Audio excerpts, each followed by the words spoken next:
আসসালামু আলাইকুম। আমি ডক্টর নাহিদ রাজা, এমডি সাভার ডায়াবেটিস সেন্টার। আজকে আমরা কথা বলবো ডেঙ্গু বিষয়ে। চারিদিকে ডেঙ্গু রোগী অনেক বেড়ে যাচ্ছে। এই রোগের প্রতিকার, করণীয় এবং এই রোগ হলে আমরা কোথায় চিকিৎসা নিব সে ব্যাপারে আজকে কিছু কথা বলব। ডেঙ্গু একটি মশাবাহিত রোগ, এডিস মশার কামড়ে এই রোগটি হয়ে থাকে। ডেঙ্গু আমরা আগে একটা ধারণা ছিল আমাদের যে এডিস মশা সাধারণত রাত্রে কামড়ায়, দিনে কামড়ায় না। কিন্তু বর্তমান প্রেক্ষাপটে দেখা যাচ্ছে যে এই মশা দিনে কিংবা রাত্রে যে কোনো সময় আপনাকে কামড়াতে পারে।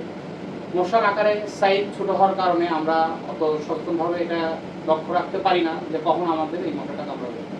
দুঃখজনক বিষয় হলো আমাদের নিজের অসচেতনতার কারণেই এই মশাটি আমাদের কামড়াতে পারে। নিজের বাড়ির ঘর আঙিনা অপরিষ্কার থাকার কারণে আমাদের এই সমস্যাগুলো হতে পারে। যেমন টবের পানিতে, ফ্রিজের পিছনে পানি, এসির পিছনে পানি, নিজের ঘর বাড়ি পর্দার পিছে ময়লা, বিভিন্ন কারণে এই মশার জন্ম হতে পারে এবং এর থেকে এডিস মশার জন্ম হয়ে আমাদের ডেঙ্গু রোগ ছড়াতে পারে। এখন আমাদের করণীয় হচ্ছে আমরা কখন ডেঙ্গু রোগ হলে ডাক্তারের কাছে যাব, কোথায় যাব, কি চিকিৎসা নেব এই বিষয়ে আমরা একটু কথা বলবো, একটু জানবো। ডেঙ্গু রোগের লক্ষণ।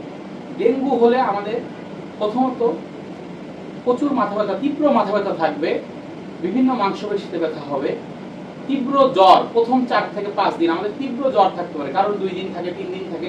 জ্বরের পরিমাণটা তীব্র হবে, 102 এর উপরে, 101 এর উপরে সবসময় আমাদের জ্বর থাকবে।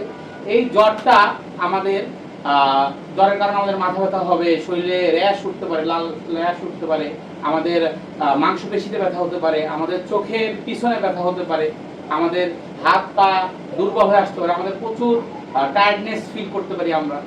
তো ডেঙ্গু সাধারণত আমরা 3 থেকে 4 দিন যে জ্বরটা বললাম, এই জ্বরের সময় রোগী তেমন খারাপ কিংবা দুর্বলতা অত বুঝে না। প্রবলেমটা হয় জ্বরটা যখন ভালো হয়ে যায়, তারপরে প্লাটিলেট কমে গেলে এই জ্বরটা, এই ডেঙ্গু জ্বরটা আমাদের দুর্বল করে ফেলে। তাহলে ডেঙ্গু হলে আমরা কি টেস্ট করব, কখন টেস্ট করব? ডেঙ্গু হলে আমরা সাধারণত দুইটা টেস্ট করি, একটা হচ্ছে সিবিসি আর NS1।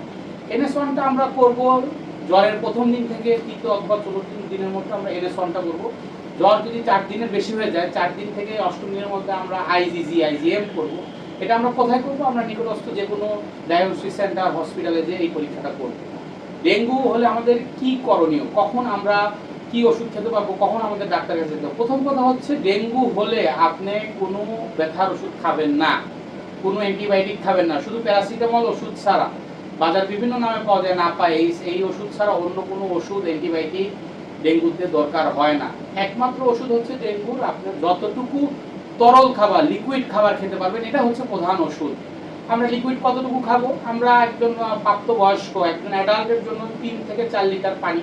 এই পানির মধ্যে আমাদের কি থাকবে? আমাদের এই পানির মধ্যে থাকবে লেবুর শরবত, ডাব, ওরসেলাইন, পর্যাপ্ত যে কোনো ধরনের তরল স্যুপ থাকতে পারে। এগুলো দিয়ে আমাদের শারীরিক চাহিদা মেটাবো। ডেঙ্গু হলে আমরা কি কি খাবার খাবো? ডেঙ্গু হলে আমরা যে কোনো মৌসুমী ফল খেতে পারি, এর মধ্যে আনারস, আপেল, পেয়ারা, এগুলো আমরা বেশি করে খাবো। মালটা খেতে পারি। ডেঙ্গু হলে আমরা ডাব, কলা, এগুলো আমরা খেতে পারি পর্যাপ্ত। কিন্তু আমাদের মশলা জাতীয় খাবার এবং অতিরিক্ত তেল জাতীয় খাবার পরিহার করাটাই ভালো। ডেঙ্গু হলে আমরা 4 লিটার পানি কিভাবে মিলাতে পারি, 3 লিটার পানি কিভাবে মিলাতে পারি? আমাদের শারীরিক চাহিদা অনুযায়ী, ওয়েট হাইট অনুযায়ী এবং বয়স অনুযায়ী এই পানির তরলের পরিমাণটা কম বেশি হবে। যদি অ্যাডাল্টের জন্য 3 থেকে 4 লিটার পানি ধরি, তাহলে আমরা দুইটা ডাবে হাফ লিটার ধরতে পারবো, 1 লিটার লেবুর শরবত, আর 2টা স্যালাইনে 1 লিটার, আর বাকিটুকু তরল খাবার, যেটা তরল পানি আমরা যেটা খাই।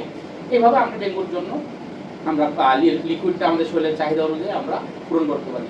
এরপরে ডেঙ্গু হলে আমাদের যে পরীক্ষাগুলো আছে, ডেঙ্গুতে আমাদের সবচেয়ে ভয় যেটা হয়, আমাদের প্লাটিলেটটা কমে যায়। এই প্লাটিলেট কমলে আমাদের ভয়ের কারণ। তবে আপনি নিকটস্থ হাসপাতালে যাবেন, ডায়াগনস্টিক সেন্টারে যাবেন, একজন ভালো ডাক্তারের পরামর্শ নেবেন।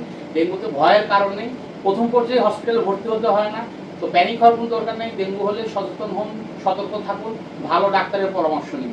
সাভার ডায়াবেটিস সেন্টার আপনাকে দিচ্ছে ডেঙ্গু রোগীর জন্য সরকারের নির্ধারিত মূল্য তালিকায় আমাদের ডেঙ্গু পরীক্ষা, NS1 পরীক্ষা, IgM পরীক্ষা এবং CBC পরীক্ষা।